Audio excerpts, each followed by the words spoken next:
Hello, my tenders. My name is Chris Farah. Welcome to my YouTube channel where right now I'm talking about Sister Wives. This is season 20. It's episode 3. Can you believe it? Um yeah, I love this show so much, and this is like such a ridiculous episode, and I for some reason took so many pictures. So we'll get into it. So listen, this episode is called All About Eggplants.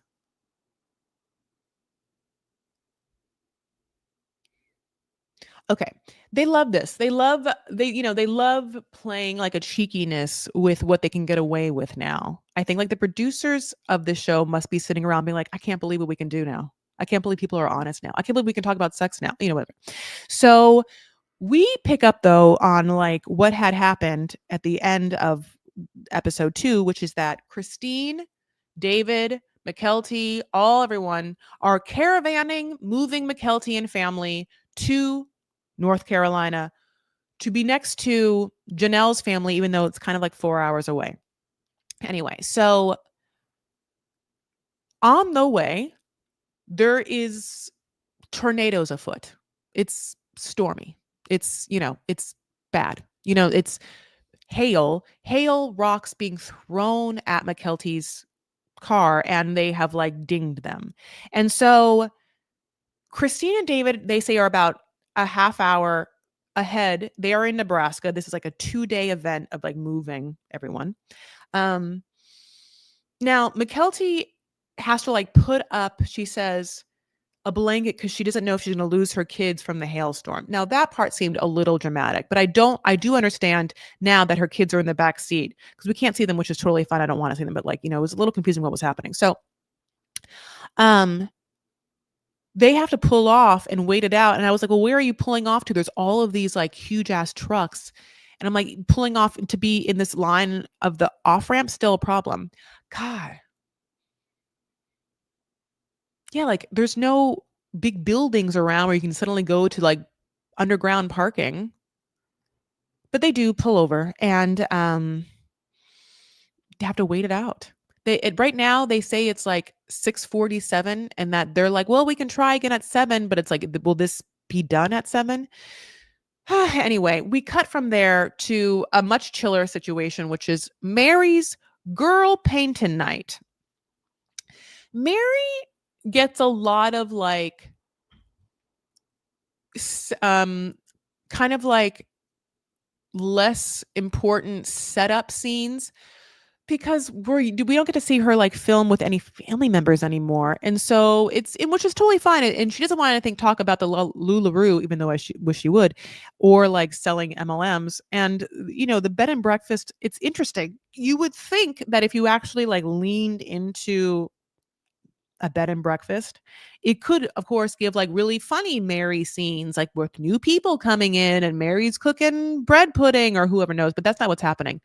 So we get, Mary speed dating like she did last time. She met that one guy.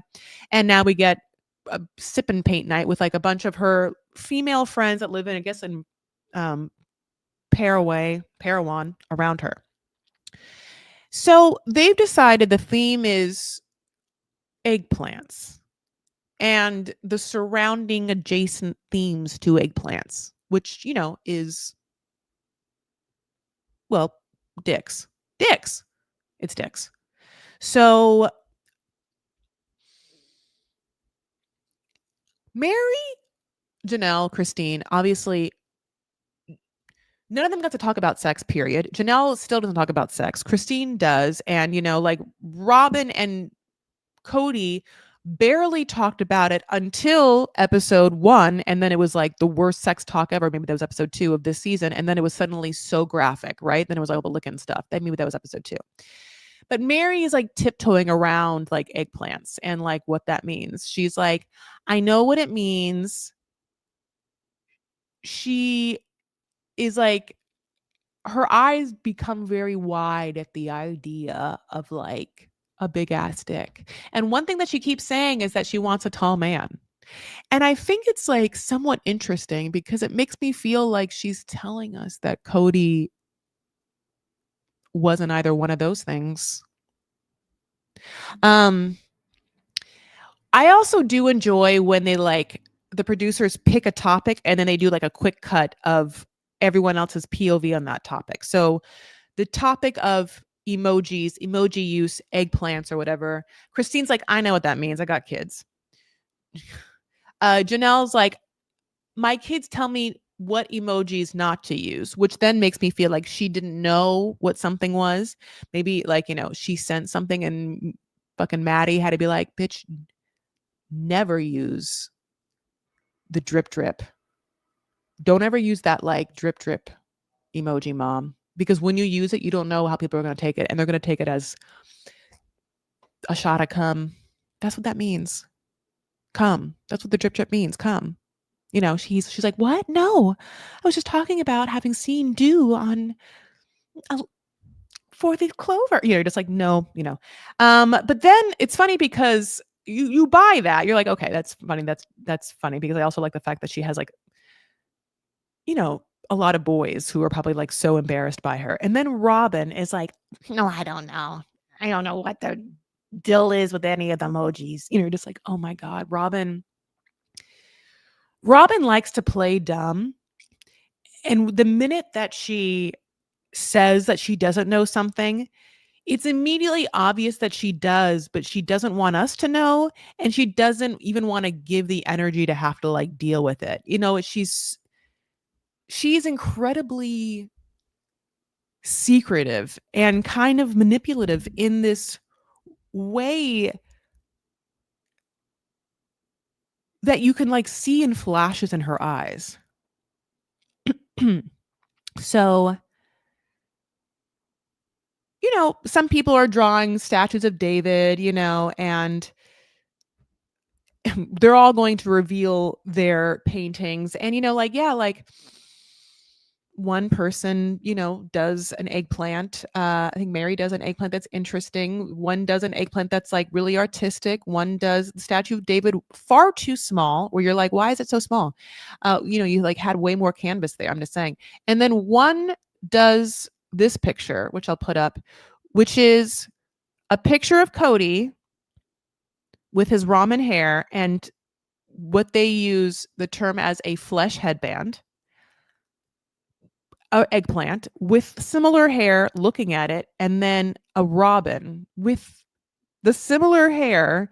I mean, a really beautiful tail and a huge ass beak looking up at him. And I think that like it's funny, like Mary allows all of it. The eggplant talk, like the slight to like Robin and Cody, like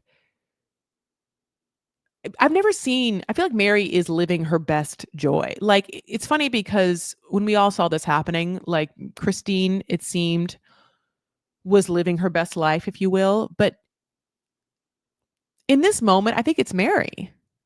Because Mary has, Leon, but like, and we don't get to really see that, but Mary also seems to live for herself.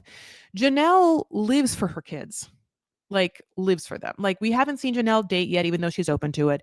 Janelle is going to live on a farm with her kids. Like, Janelle's just going to do whatever Maddie says for the rest of her life. Christine loves her kids too, but Christine had the promise of like also making a life for herself with like David. I'm not saying Christine doesn't look happy, but I'll be honest, like she seems in this season a lot more subdued now that the like charm and newness of David has like worn off. Like Christine when she leaves Cody last season and like before she marries David, she's like a schoolgirl. She's like giving us like Sailor Mars from like Sailor Moon. Like, there's like, she's wearing that outfit. There's like knee socks. I mean, she is like that energy. That's gone. Now we know that she's mad, sad that McKelty's moving and all that stuff. But for someone who like rechanged their whole life, met someone that they're in love with, like has like properties and stuff like that, she seems a little melancholy, sad, or subdued, is what I would say.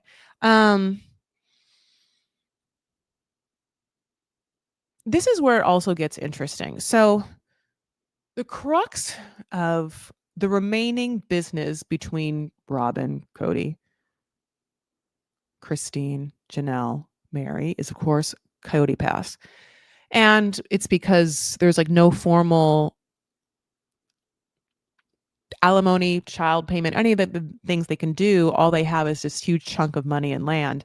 And really flimsy like legal proceedings about like, marriage when it comes to their family, then the family unit they built. So we start to get this information where it's been hinted that Cody and Robin okay, this is what they said first.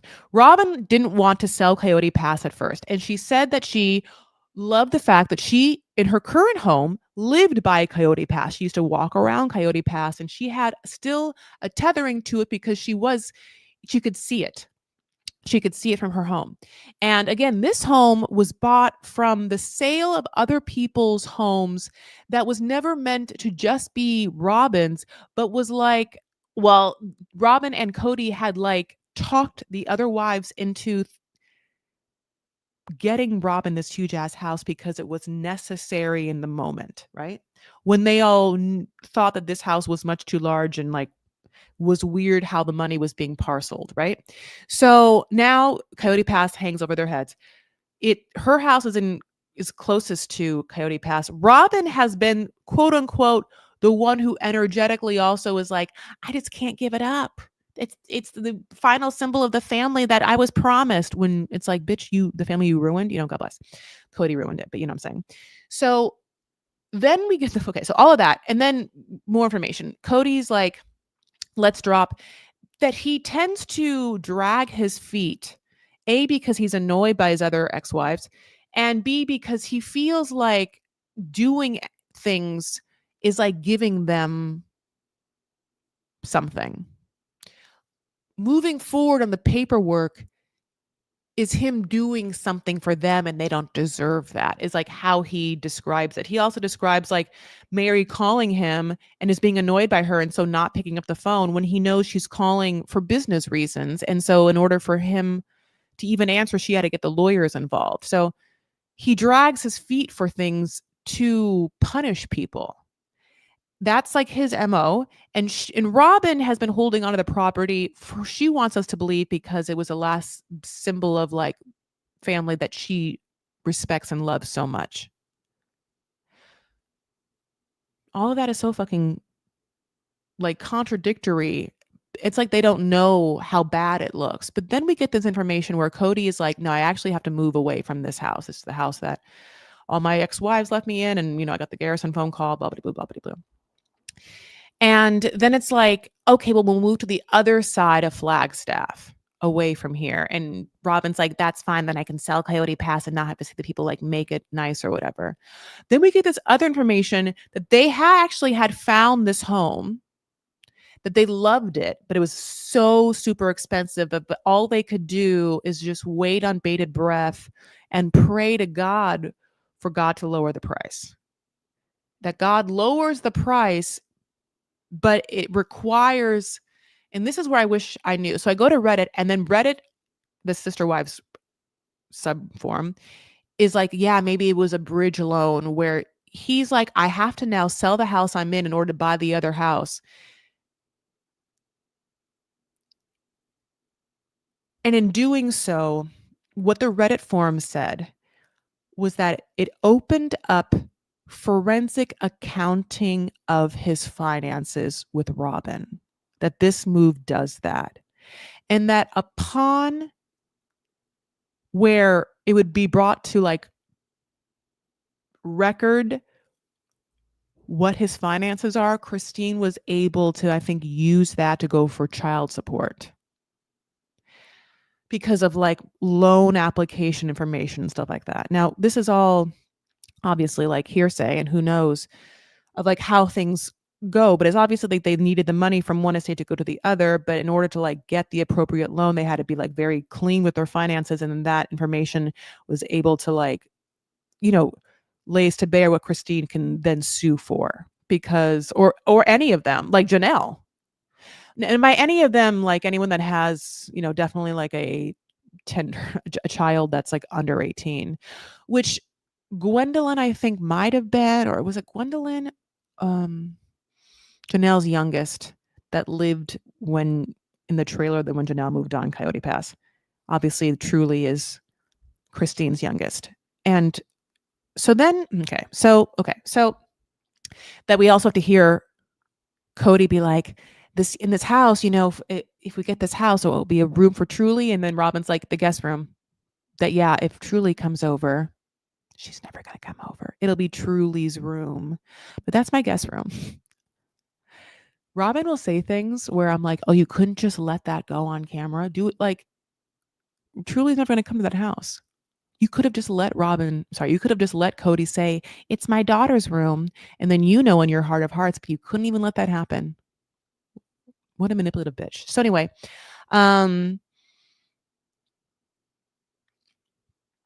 so basically, Robin is like, I prayed.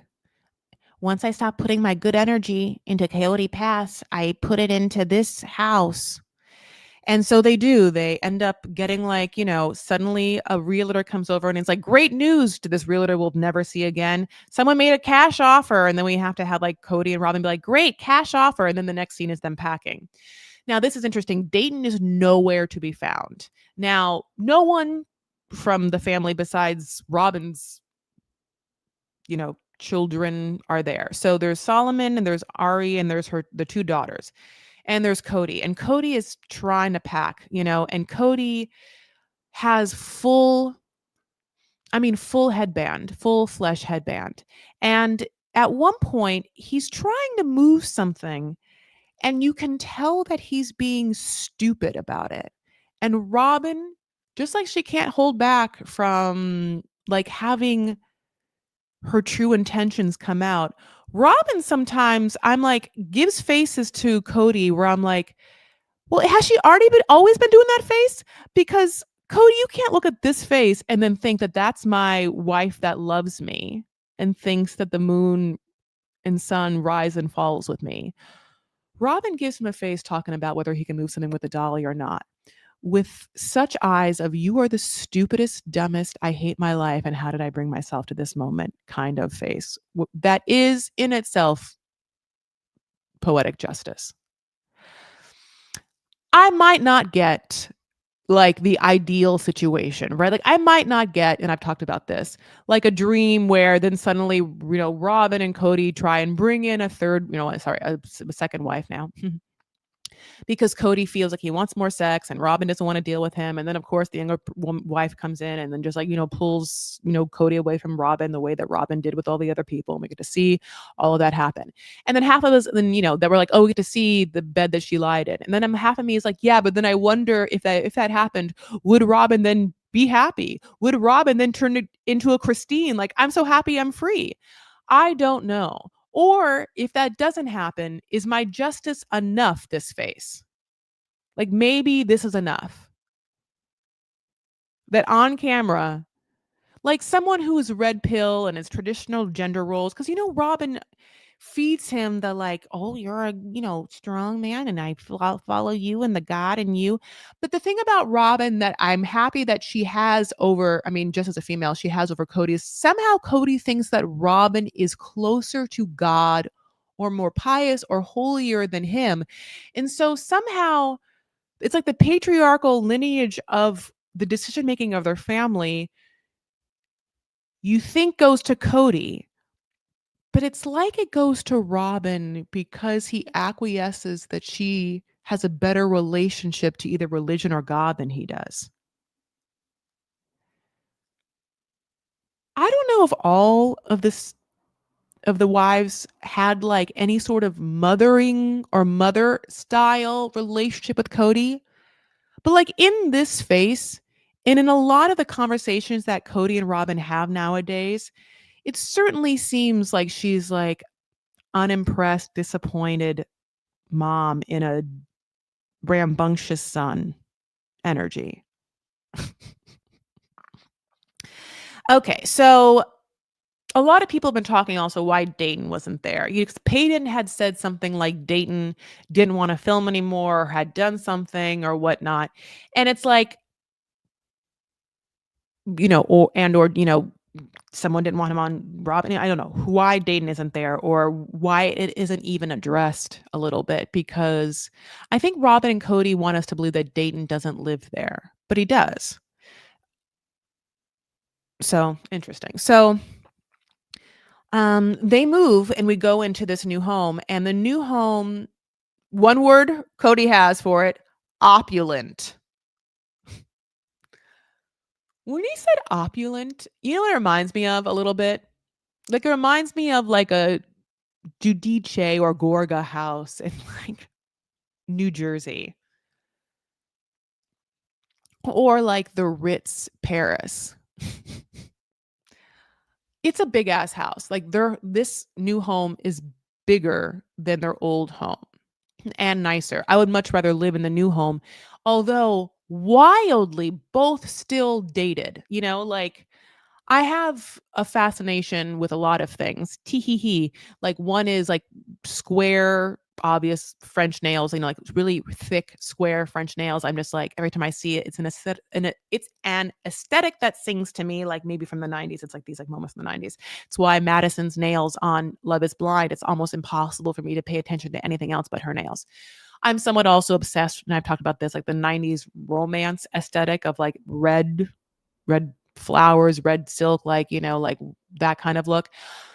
Also, the 90s brown kitchen look, 90s kitchens with brown wood.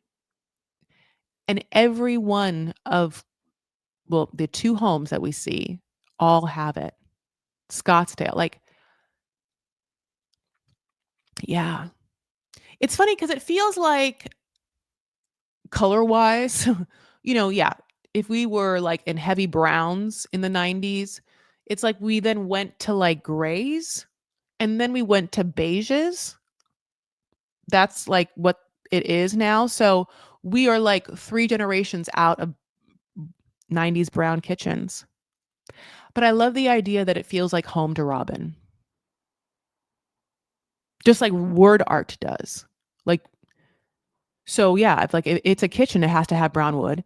And if it's a wall, there's got to be some words on it, like home, hearth, God, faith, believe, love, you know. Um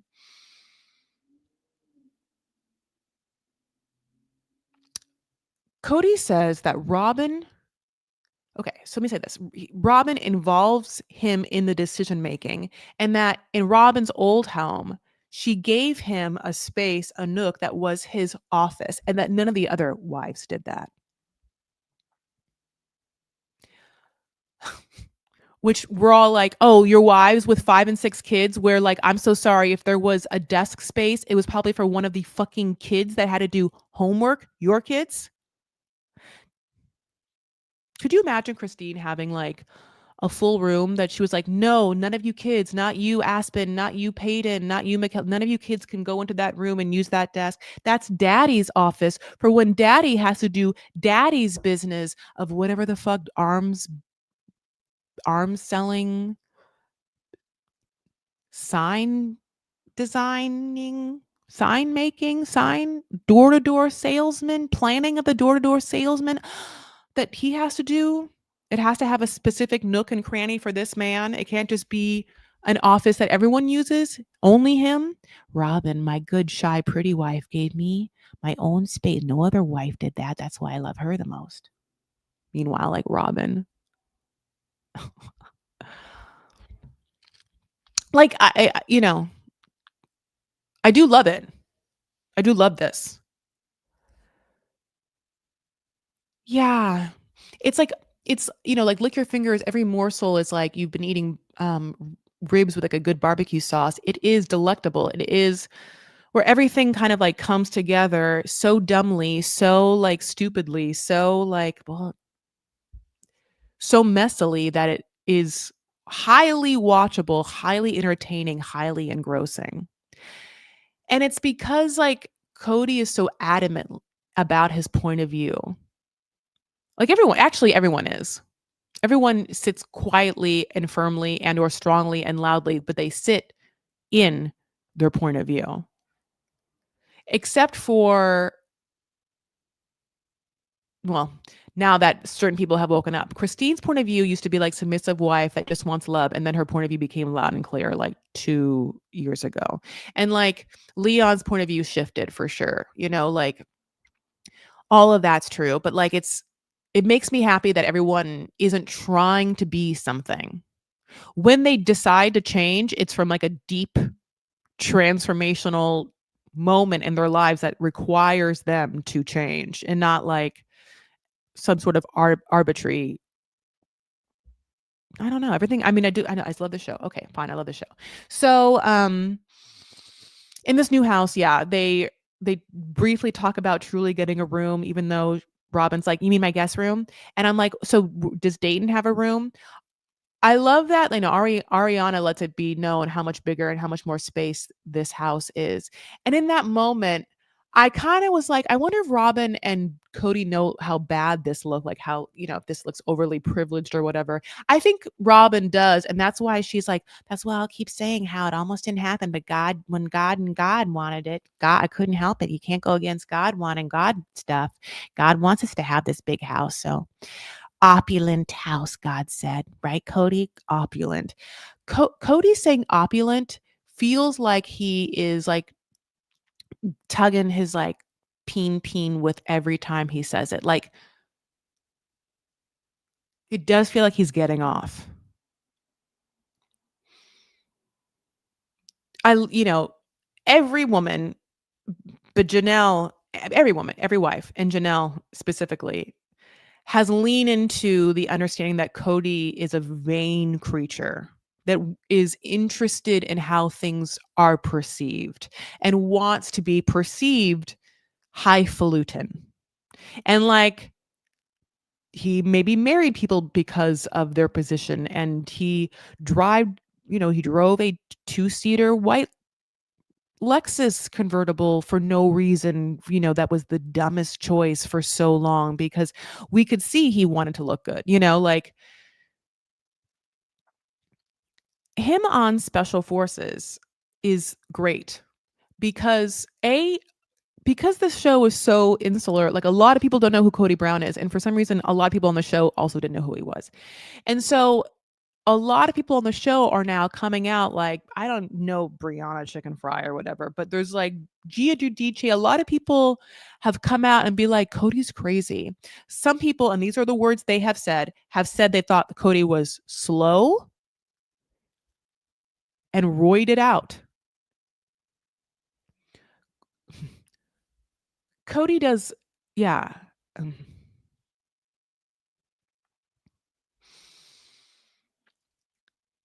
Both of these people are perfect together. I'm so happy they're together. I hope to God that I can watch them, even though they are despicable. But they're despicable in these small ways, and they don't think they are.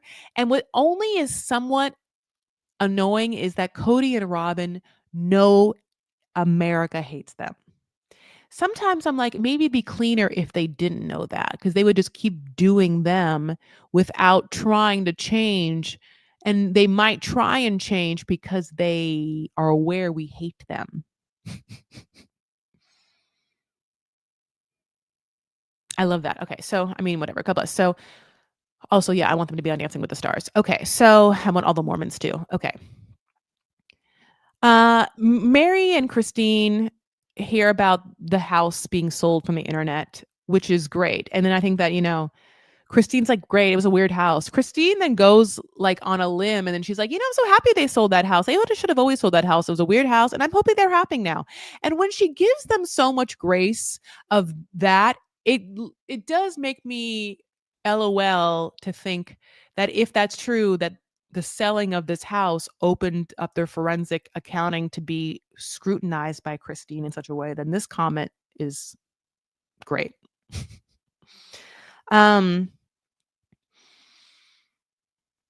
when Did you guys also notice how many Tate cookies? Like Robin and Cody had like 14 bags of Tate cookies in that car. And also Tate cookies, although they're great, they're not a good car cookie because they are so dry and crumbly. It's like all of the like that's a recipe for like just crumbs in the back seat. Oh, they're yeah, like the thought of their home in every way, the art on the walls, the crumbs on the bottom, the dolls in the armoires, like, it's so grotesque for me to think about. And I use that word like, in like not like the grotesque connotation like disgusting. Isn't there like a denotation or a connotation to grotesque to be like so so out of natural that it feels scary? Or is that kind of like, how like okay, the phrase uncanny valley, like the idea of like the grotesqueness that you feel in the uncanny valleyness of like watching, something that's not real. There's also something to the state of what I assume is Robin's home that gives me that. And I think that the other thing about it is like a sort of mental stuckness that all of that indicates. Like the dolls indicate someone who is frozen in a space and time, right?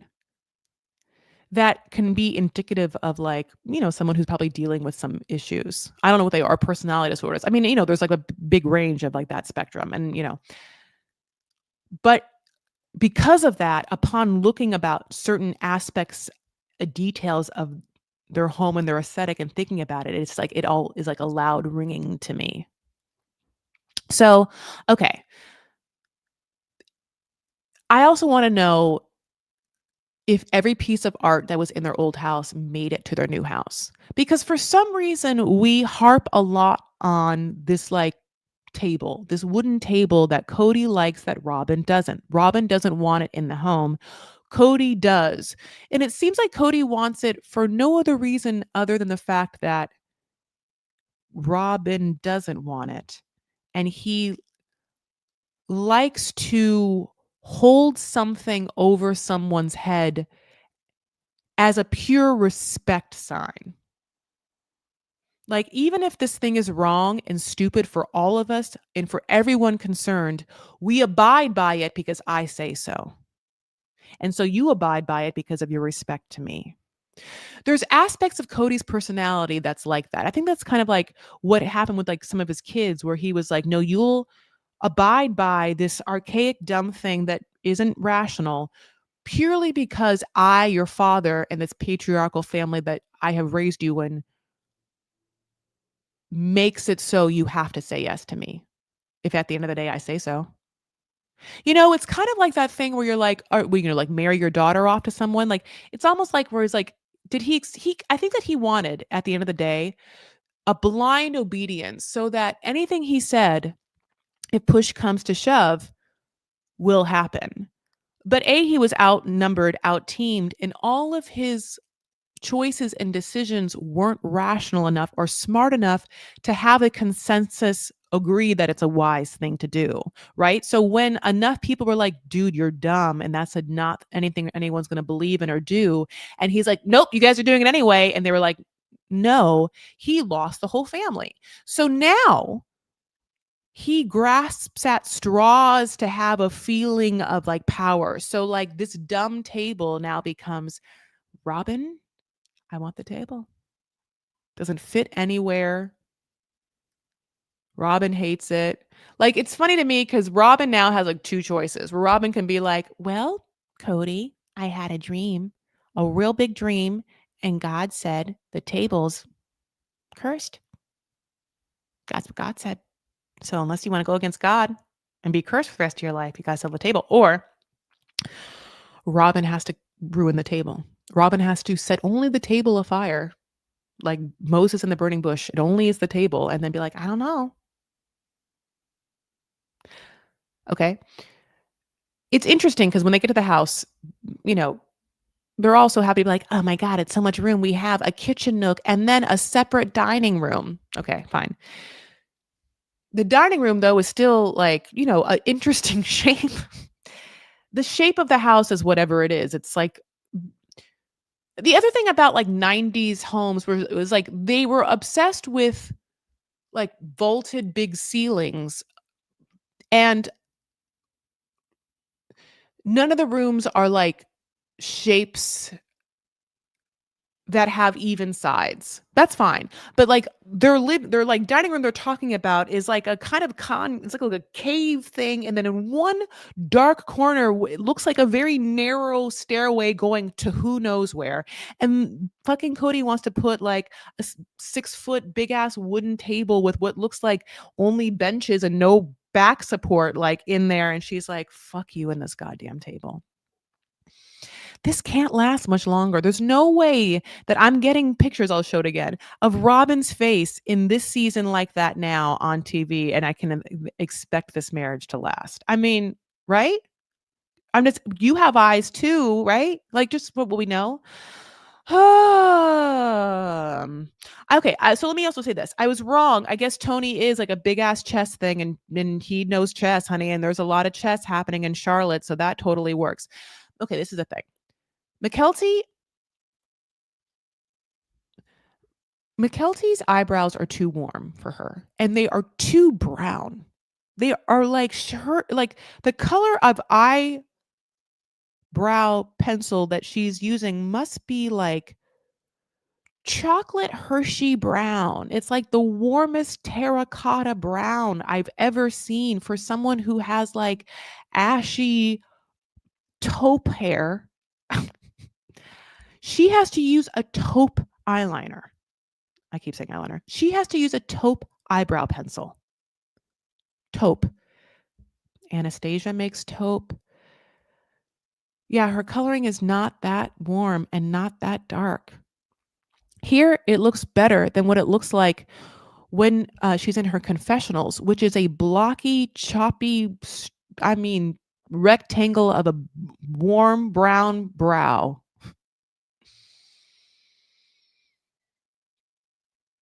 It's interesting how hard, okay.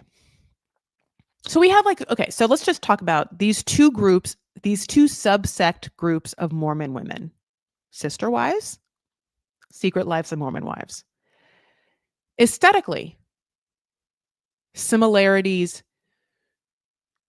in that each world has distinct characteristics. Secret Lives of Mormon Wives. Everyone has extensions. They're all the exact same length because you don't blend the extensions. You just put the extensions in your hair. You get a big barreled curling iron and you curl whatever hair you have into one piece of extension. You take out the barrel and then you run your fingers through it. You put hairspray in it, and that is your hair if you are on Secret Lives of Mormon Wives. Unless you're Whitney. Okay. Right? On Sister Wives, the brows have been painful for every person involved. Only now Christine has a taupe brow, and it's a shape that makes sense. It's just been very difficult. And I think it's because you see like someone else in the same world and they have what's mirroring back to you. And so you're like, well, this is it. This is how you do it. Also, that no one with like a more kind of lived in, sophisticated or nuanced aesthetic does that beauty treatment around you that you have like found enough Yelp reviews to go to that person. Okay. It's just so interesting. And also, yeah, like Secret Lives of Mormon Wives ladies, and they're all living in Provo, are all highly aesthetic fembots, right? Like Stepford Wives fembots. So, like that's all happening. And the one beautiful thing, which is why I make fun of their eyebrows, but it's like I'll still take over that of Sister Wives, is that like we've had no plastic surgery hardly, and like they have very, like not Instagrammy aesthetics. It's just so interesting because like Mykelti's eyebrows scream at me because they are something that she's trying to do. They are artificial, and it's just that they are so not her color, and that it's like yeah. But at the same time, it's not just the color, like Robin's sperm brows. Mary had crazy brows for years, like everyone has like, problematic brows. Yeah, like I just wonder sometimes if there is just like a brow laminator, a brow, like tattoo artist or like someone with just like an arsenal of different colored pencils that can just like run through Parawan and just like give a tutorial. Because it's also like, I think I would stop talking about it. The last thing is it's like it's such an easy thing to change because it's hair, like nails. Anyway. Okay, so back in North Carolina now, where all the family has gathered, McKelty's made it, Christine's made it through the storm, literally. Maddie's there with the kids. Um, all the cousins are playing, and I love McKelty's new home. Even Christine's like, this home's gorgeous. Like McKelty and Tony's new home. Like the old home didn't feel very homey. Like this home is beautiful. And they have this gorgeous like forest backyard and everything. And it was so interesting because obviously there's a lot of like new homes. So, like this is like a lot of home tours, new home talk heavy episode. And their home did instantaneously feel like a space where love can, like survive and like subsides already. So all the cousins are running around. Everyone's so happy to see each other, and Christine is so sad that McKelty's leaving. But Christine also has said that she like leaned on McKelty as her rock. And I was like, I wonder what that was like for McKelty. Because McKelty, before Christine left, had to deal with Christine leaving. And obviously, even Christine was like, McKelty tried so hard to be the one to bring the family together. Like McKelty, having had those kids and having had a new marriage, had to deal with being on the show, had to deal with her mother realizing that her father, is a fucking asshole, doesn't love her, will never be like sexually attracted to her. Tried to help her mother deal with that after trying to then also keep the family together and try to appease two assholes in Robin and Cody, as well as like I'm sure kind of a needy mom who was probably putting on her things, that like weren't great to put on your daughter. All that happened. And then McKelty's like, get me out of here. McKelty wants to be around family, and she also goes on to say that like the siblings created hubs. And when she said that to me, it kind of made me to have this flash of like, we don't get to have a lot of like all of the kids talking.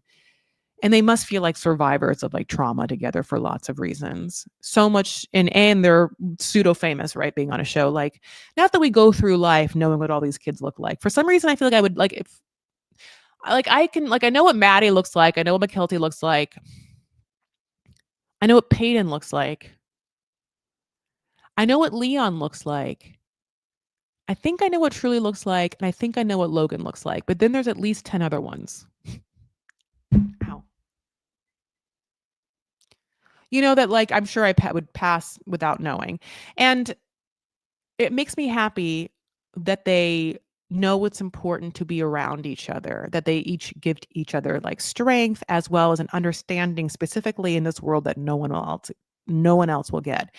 I mean, alone that they come from a polygamous family must feel like otherworldly and very other for them, like to be in 2025. Like, I mean, sure, like in California, Los Angeles, maybe like now we can talk about like E&M or like, like that kind of like polyamory.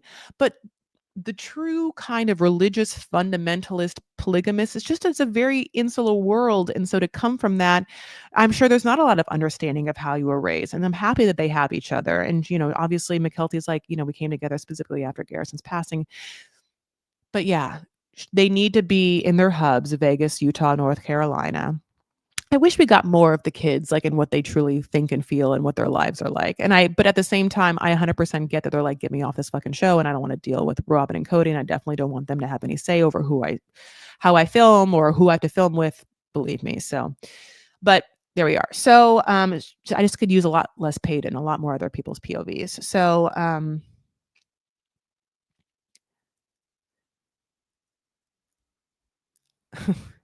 Yeah, I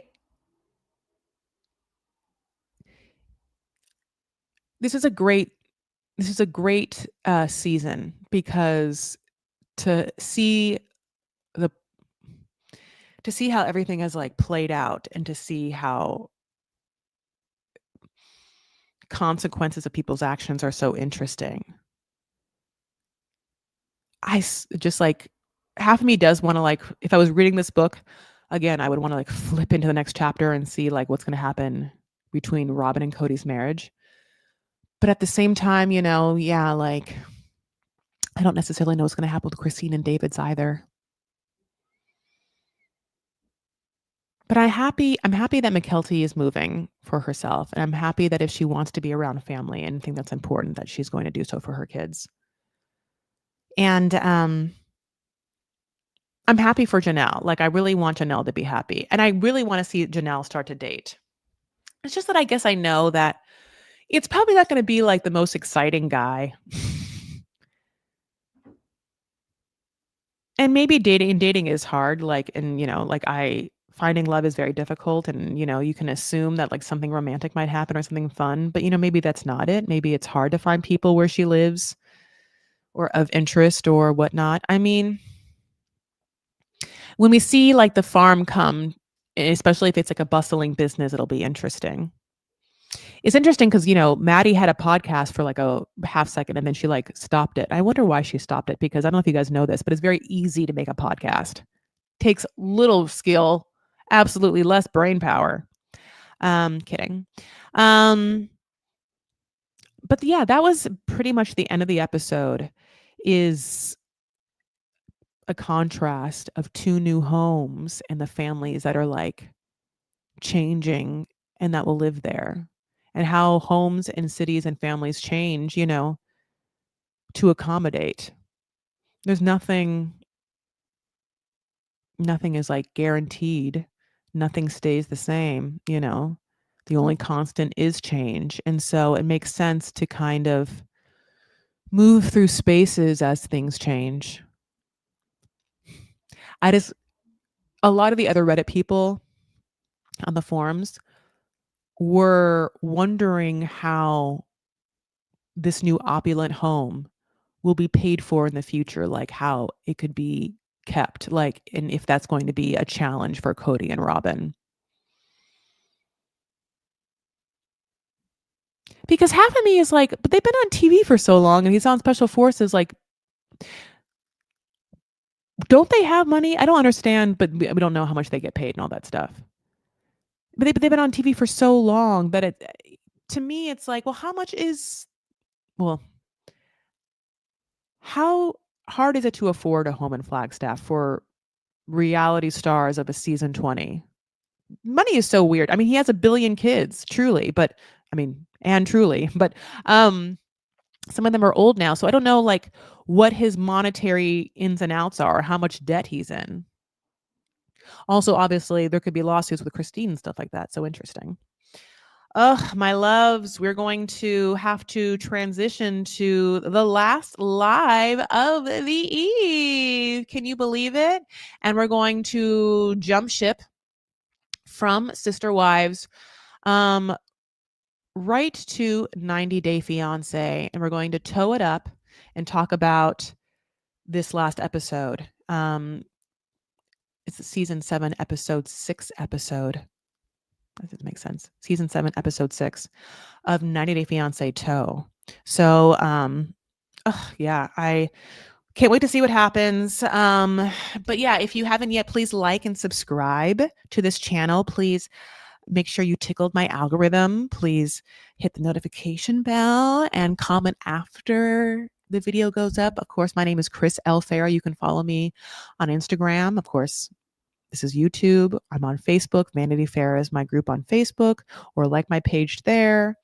You can follow me on Substack. Honey, I have a TikTok, all of the things. So Chris L. Farah on all of the major social medias.